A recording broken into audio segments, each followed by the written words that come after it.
Merhabalar. Uygur özgürlük mücadelesinin tam kalbinde aslında çok hassas bir soru var. Acaba dini tartışmalar bu davayı ileri mi taşıyor yoksa tam tersi ayağına takılan bir pranga mı oluyor? Gelin bu temel ayrılığın kökenlerine değinelim. Evet, kilit soru tam olarak bu. Bir taraf diyor ki dini tartışmalar enerjimizi asıl hedeften yani özgürlükten uzaklaştırıyor. Diğer taraf ise tam tersini savunuyor. İnanç bu mücadelenin tam merkezinde olmalı diyor. Peki tarih bize bu iki görüşten hangisinin haklı çıktığını gösteriyor? Biliyor musunuz, ele aldığımız kaynak aktivistler arasındaki çok yaygın bir argümanla konuya giriyor. Bu görüşe göre birlik olabilmek için din gibi bölücü olabilecek konuları bir kenara bırakıp sadece ve sadece ulusal davaya odaklanmak lazım. Ama işte bu kaynak tam da bu yaklaşımın neden sürekli başarısızlığa uğradığını iddia ederek bambaşka bir kapı aralıyor. Aslında bu ilk duyduğunuzda kulağa çok mantıklı geliyor, değil mi? Yani ortada bir vatan davası varken insanları potansiyel olarak bölebilecek dini konuları neden masaya getirelim ki? İşte ele aldığımız bu metin tam da bu temel varsayımı yerinden oynatıyor. Peki, gelelim kaynağın asıl iddiasına. Diyor ki, sorun aslında inancın kendisinde değil, sorun yaşanılan inancın nasıl bir inanç olduğu. Ve işte bu ayrım, inanın bütün tartışmanın yönünü değiştiriyor.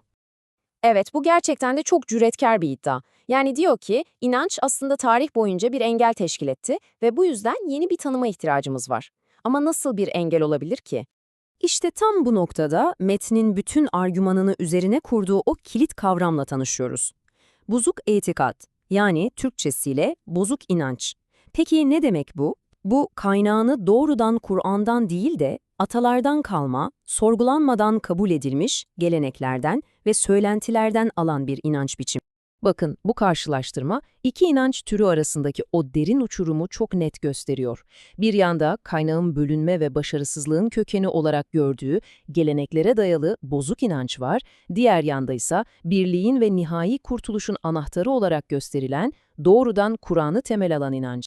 İyi de bütün bunlar sadece bir teori mi? Yani bu bozuk inanç dediğimiz şeyin tarihte somut bir karşılığı var mı?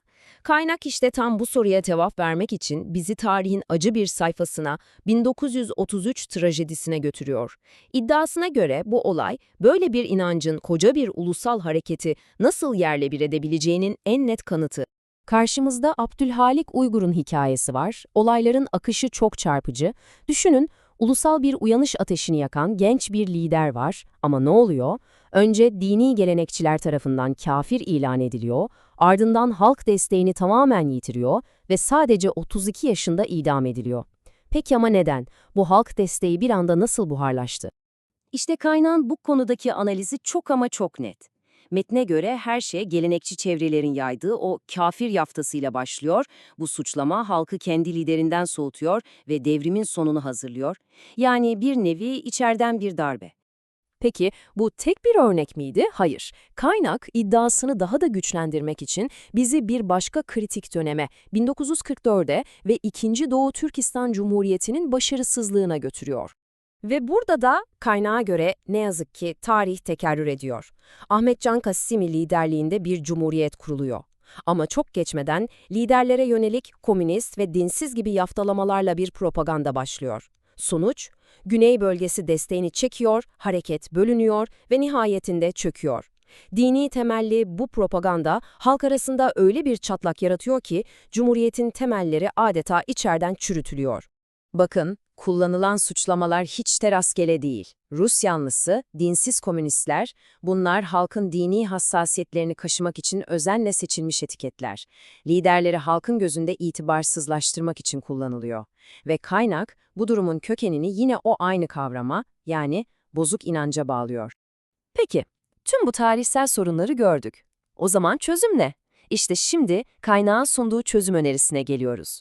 Çözüm, diyor kaynak, her şeyden önce inancı arındırmaktan ve Kur'an'a dayalı bir bakış açısıyla asıl düşmanın kim olduğunu net bir şekilde belirlemekten geçiyor.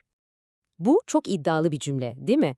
Bütün o kafa karışıklığını bir kenara bırakıp tüm dikkati tek ve birleştirici bir hedefe yöneltiyor. Peki bu düşman kim? Ve belki de daha önemli bir soru, kim değil?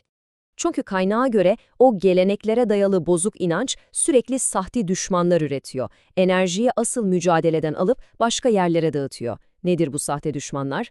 Farklı düşünen başka bir Uygur. Veya Batı. Veya işte küçük dini detaylar üzerine yapılan bitmek bilmeyen iç tartışmalar. Bütün bunlar enerjiyi tüketen ve asıl düşmanı perdenin arkasında bırakan şeyler. Ve işte geldik kaynağın vardığı o sonuca. Argüman şu, Kur'an'a geri dönüldüğünde hem içerideki hem de dışarıdaki bütün o sahte düşmanlar denklemden çıkar. Geriye ne kalır? Bütün enerjiyi, bütün mücadeleyi odaklayacak tek bir gerçek hedef: Çin. Artık yavaş yavaş toparlıyoruz. Bu son bölümde birbirinden ayrı gibi görünen ulusal mücadeleyle dini mücadelenin aslında nasıl tek ve birleşik bir görevde buluştuğunu göreceğiz. Kaynağın birliği sağlamak için önerdiği yol haritası ise aslında iki basit adımdan oluşuyor. Birincisi, inancı tek kaynak olarak Kur'an'a dönerek saflaştırmak. İkincisi ve belki de en önemlisi, ulusal mücadeleyi en yüce dini görev olarak yeniden konumlandırmak. Bu gerçekten de vatanseverlikle dindarlığı tek bir potada eriten çok güçlü bir mesaj. Yani bu argümana göre vatan için savaşmak sadece bir vatandaşlık görevi falan değil. Hayır, bu aynı zamanda bir ibadetin en üst mertebesi. Bu ikisi birbirinden asla ayrılamaz diyor. Ve bu analizin sonunda aklımızda kalan o kışkırtıcı soruyla veda ediyoruz. Bu öyle bir soru ki herkesi ulusal kimliğinin tam olarak ne anlama geldiğini ve bir araya gelmenin, o ortak hareketin temelinin ne olması gerektiğini yeniden düşünmeye itiyor.